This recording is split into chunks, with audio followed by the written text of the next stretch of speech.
கர்த்தருடைய பரிசுத்தமான பெயருக்கு புகழ் உண்டாவதாக, மகிமை உண்டாவதாக. நீங்களாம் எப்படி இருக்கீங்க? நான் ரொம்ப நல்லா இருக்கேன். நம்ம எல்லாருக்குமே லோத்து மனைவி பற்றி தெரியும். லோத்து மனைவி ஏங்க திரும்பி பார்க்கணும்? ஏன் திரும்பி பார்க்கணும்? எல்லாருமே ஒரு கதவை வெளியில் எங்கேயாவது போகிறோன்னா கதவை பூட்டிடுவோம். அப்புறம் திரும்பவும் என்ன பண்ணுவோம்? ஒழுங்காக கதவை பூட்டிக்கோமா அப்படின்னு வந்து பார்க்க வருவோம். அடுத்தது கேஸ் ஸ்டவை ஒழுங்காக மூடணுமா அதற்காக பார்க்க வருவோம். ஆனால் இந்த லோத்து மனைவி அடுப்பில் ஏதாவது வச்சுட்டு வந்துட்டாளா? இல்லைனா எதற்காக அவள் திரும்பி பார்க்கணும்? சோதோம் கொமராவை எதுக்குங்க அவள் திரும்பி பார்க்கணும்? ஏன் திரும்பி பார்த்தா? ஏன் உப்பு தூணா ஆனா? அவள் வந்து ரொம்ப பிடிச்ச ஊராக மாறிடுச்சு. அது அவளுடைய நேட்டிவே கிடையாது.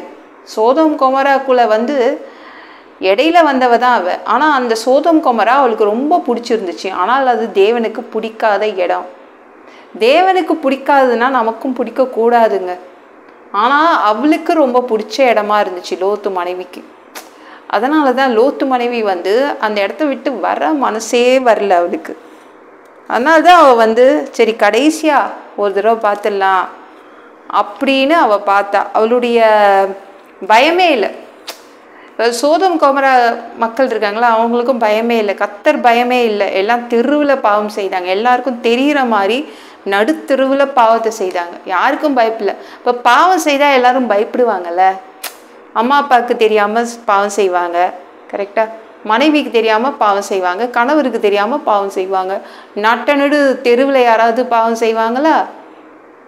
அந்த மாதிரி சோதோம் கொமரா மக்கள் அப்படி தான் இருந்தாங்க. இவளுக்கும் அதே புத்தி தான் இருந்துச்சு. இந்த சோதோம் கொமராவில் கொஞ்சம் வருஷம் வாழ்ந்தவ அதே புத்தி தான் இருந்துச்சு லோத்து மனைவிக்கு. என்ன மாதிரி இருந்தாவ? கொஞ்சம் கூட தேவதூதர்கள் சொன்ன பேச்சை மதிக்கலை. கர்த்தருக்கு பயப்படுற பயமே இல்லை. பின்னாடி திரும்பி பார்க்காம தானே போக சொன்னாங்க. ஆனால் தேவதூதன் சொன்ன ஒன்றை கூட காதில் வாங்கிக்கலங்க இவ. அவங்க பேச்சு கேட்டே நடக்கலை. இவங்க யார் சொல்கிறதுக்கு நான் திரும்பி பார்ப்பேன், கடைசியாக என்னுடைய சோதோம் கொமராவை பார்த்துடுறேன் அப்படின்னு பார்த்தா உப்பு தூணானா. இது என்னங்க அநியாயமாக இருக்குது? திரும்பி பார்த்ததுக்கு உப்பு தூணா ஆக்கிடுவாரா தேவன்? எவ்வளோ பெரிய பாவமாக இது, பெரிய பாவமா இதெல்லாம் அப்படின்னு நம்ம யோசிக்கிறோம். விபச்சாரியெல்லாம் தேவன் மன்னிக்கலையா? ஏசு மன்னிக்கலையா? இவளை எதுக்கு உப்பு தூணா ஆக்கினாரு? விபச்சாரி வந்து இவளுக்கு வந்து கொடுத்த தவணை வந்து முடிஞ்சிருச்சு. நம்ம லோத்துடைய மனைவிக்கு விபச்சாரிக்கு தேவன் அப்பொழுது தான் அவளுக்கு டைம் கொடுத்தார் மனம் திரும்புறதுக்கு.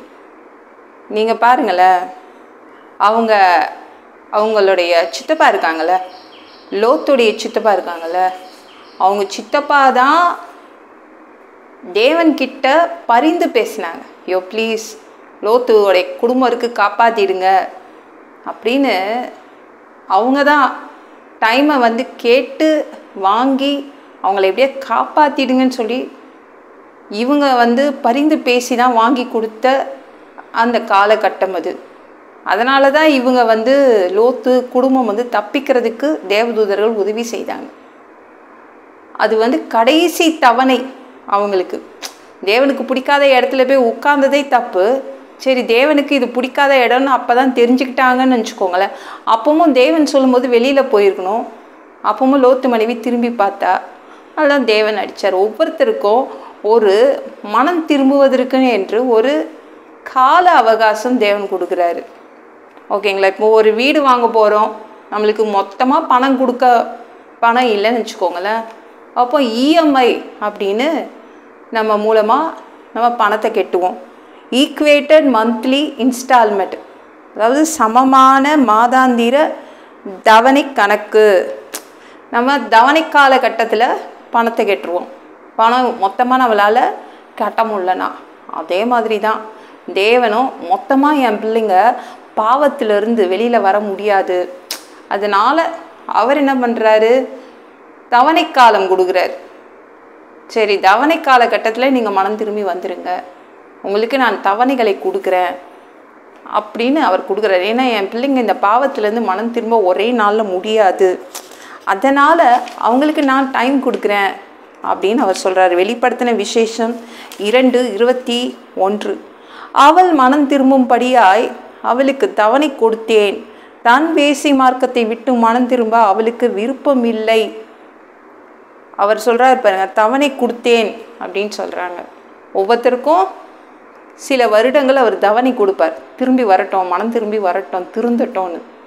அப்படி இல்லைன்னா என்ன பண்ணுவார்? வெளிப்படுத்தின விசேஷம் 2:22, கட்டில் கிடையாக்குவேன் அப்படின்றார். கட்டிலில் தூக்கி போட்டுருவேன், நடக்க முடியாமல் பண்ணிடுவேன் அப்படின்னு அந்த விபச்சாரிக்கு அவர் சொல்கிறார். வெளிப்படுத்தின விசேஷம் 2:21. இதில் அவர் சொல்கிறார், இதை மாதிரி நான் நீ உன்னுடைய பாவத்திலேருந்து நீ திருந்தலை, நான் கொடுக்குற இந்த காலகட்டத்துக்குள்ள நீ திருந்தி வெளியில் வந்துடணும்னு. இதே தான் இந்த தவணை காலம் லோத்துடைய மனைவிக்கு முடிஞ்சிருச்சு. ஏன்னா அங்கேயே சோதம் கொமராலேயே தவணை கொடுத்தார். இவ்வளோ நேரத்துக்குள்ளே நீங்கள் போயிடணும், வெளியில் போயிடணும், திரும்பி பார்க்காம போயிடணும்னு. ஆனால் அந்த தவணை காலம் முடிஞ்சிருச்சு, அவர் கொடுத்த டைமும் முடிஞ்சிருச்சு. அதனால தான் அவளை உப்பு தூணாக ஆக்கினார். ஆனால் விபச்சாரி அவ்வளோ பெரிய பாவி. லோத்து மனைவி அவள் ரொம்ப ஒழுக்கமான பொண்ணு, லோத்து கூட தான் வாழ்ந்தா, வேறு யாரையும் அவள் வேறு யார் கூடயும் ஓடி போல. ஆனால் இந்த விபச்சாரி மோசமான பெண்ணு. ஆனால் அவளை மன்னிச்சு அனுப்பிட்டார். மன்னிச்சு அவளுக்கு ஒரு காலகட்டம் கொடுத்து தவணை காலம் கொடுத்து அனுப்பிட்டார். இதுக்குள்ளே மனம் திரும்பிடு, இனிமே பாவம் செய்யாத அப்படின்னு அனுப்பிட்டார். அவள் இன்னொரு தடவை பாவம் செய்திருந்தால் அவளுக்கும் லோத்து மனைவி மாதிரி அவளுக்கும் அடி அடிச்சிருப்பார்.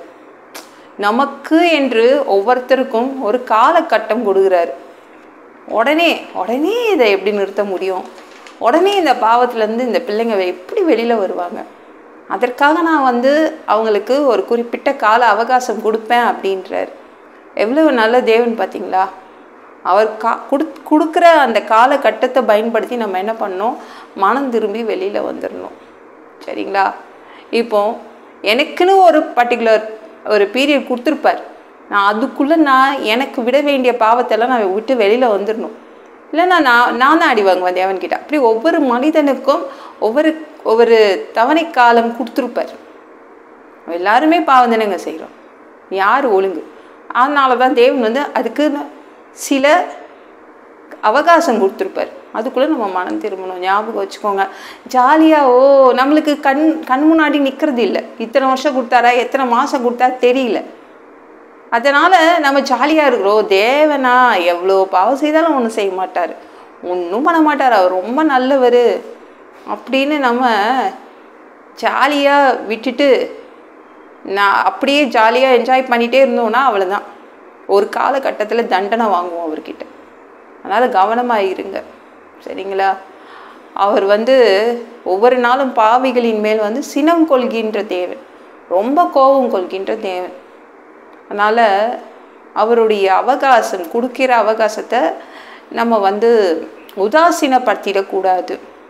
இந்த லோத்து மனைவி உதாசீனப்படுத்தினா அதனால் அவர் செத்து போனான்.